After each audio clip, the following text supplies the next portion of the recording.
All right, let's talk about building an AI startup. This right here, this is your survival guide, a field manual for what is probably one of the most exciting, but also one of the most dangerous landscapes out there right now. So I'm guessing a lot of you are probably thinking about this, right? Maybe you're sketching out ideas in a notebook, dreaming of building that next huge AI company. And you're not wrong, the opportunity feels absolutely massive. But, and this is the big but, here's the reality check. For every giant that makes it, there are, countless companies that just vanish.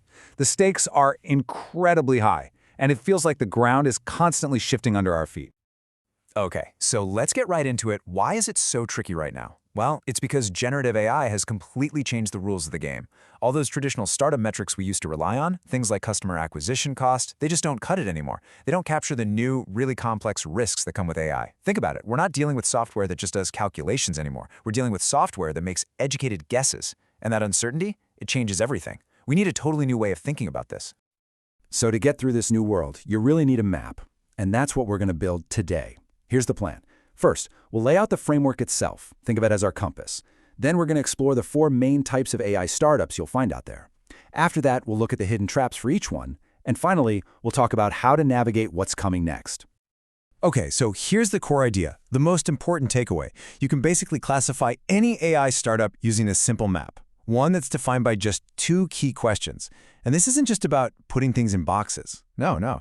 This is a diagnostic tool. It's something you can use to predict where a company might fail, or, more importantly, where your own idea might be weakest. So, the first axis of our map is all about your business focus. You've got 2 choices. Are you going for enterprise integration? That means you're trying to embed your tool deep inside a big company's messy systems, their Salesforce, their internal databases. Or are you going for product differentiation? This is where you build something for a huge market, where amazing features and a slick design are what make you stand out. All right, the second axis is all about your tech. Again, 2 main paths. Are you building your own custom ML models from scratch? We're talking serious R&D, tons of money, and a team of PhDs. Or are you API-driven? This is where you basically rent the power from big foundation models like GPT-4 or something from Cohere. This lets you move incredibly fast, but as you'll see, it comes with a whole different set of risks. And bam! When you put those 2 axes together, you get this, our map. 4 distinct quadrants, and each one of these is a different kind of AI company. Each has its own strengths, its own weaknesses, and, this is the critical part, its own predictable way of failing. So let's go explore these territories. So what kind of companies actually live in these 4 quadrants? Let's call them archetypes. Once you understand these, you'll be able to look at pretty much any AI startup and instantly get what they're trying to do and what risks they're facing. And of course, this is essential for the company you want to build. First up, top left quadrant, we have the thin wrapper. This is probably the one you see the most. They're API-driven, and they're focused on a cool product. Think about all those chat with your PDF tools that popped up everywhere. You can literally build one of these in a weekend because you're just putting a simple interface, a thin wrapper, around a powerful API. And they often see this explosive initial growth because the magic of the AI itself does all the marketing for them. Okay, now over in the top right, you've got the integration plugins. They're also using APIs, but their focus is totally different. They're selling to big businesses. Their whole goal is to inject that LLM magic directly into a company's workflow. An AI co-pilot inside Salesforce, or a tool that automatically checks legal documents. The huge challenge for them? It's solving that last-mile problem of reliability. For big companies, a 95% success rate isn't good enough. Mistakes can cost millions. Now let's head down to the bottom left. This is the deep tech sovereign. Whoa. These are the really ambitious ones. They're building their own models for a massive product vision. They're not just using AI, they're inventing it. This is where you find people building things like truly autonomous agents or platforms that discover new drugs. Honestly, they feel more like a university research lab than a startup, and they need just staggering amounts of money to even get off the ground.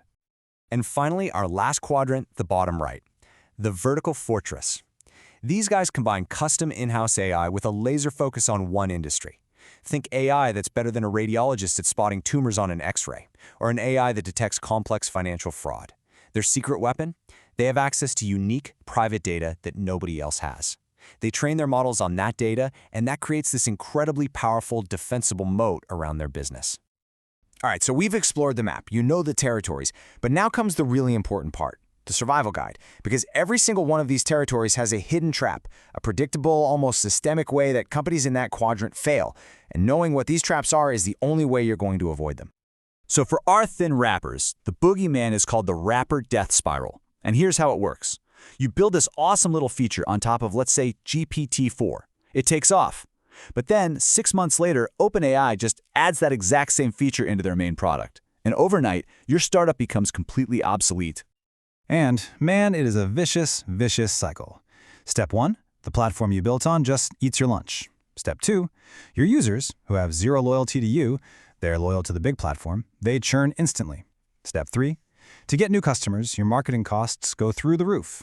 And step 4, your margins completely collapse. It's the classic, you built a feature, not a company problem. And it can happen in a week.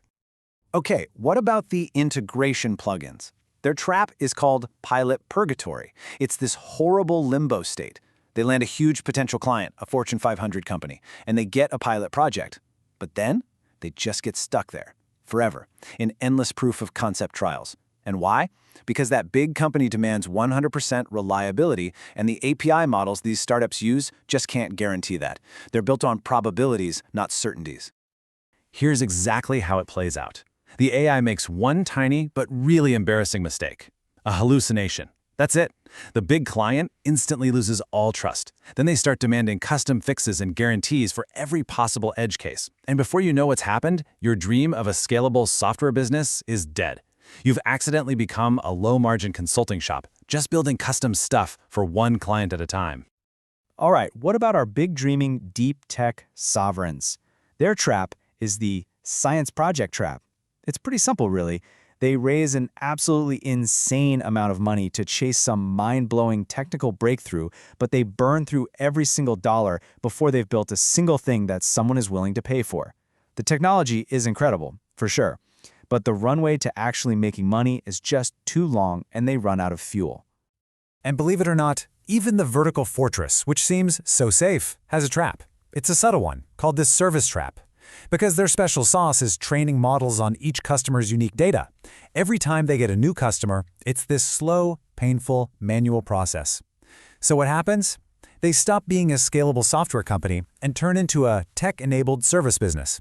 And that puts a hard ceiling on how fast they can grow and how much they're worth.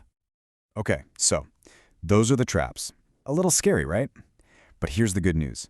This map is not set in stone. The whole landscape is changing like every month. And for founders who are really paying attention, new and safer paths are starting to open up. Let's talk about the escape routes. So if you find yourself building a thin wrapper, how do you escape that death spiral?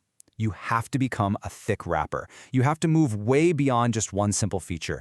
You need to add deep integrations into your user's workflow. Connect to their calendar, their email, their Slack, their Notion. You basically absorb all their context until your tool becomes so essential, so sticky, that a generic feature from a big platform just can't compete with it. And check this out, because this is a huge trend that's blurring the lines on our map. It's the open weight vertical strategy.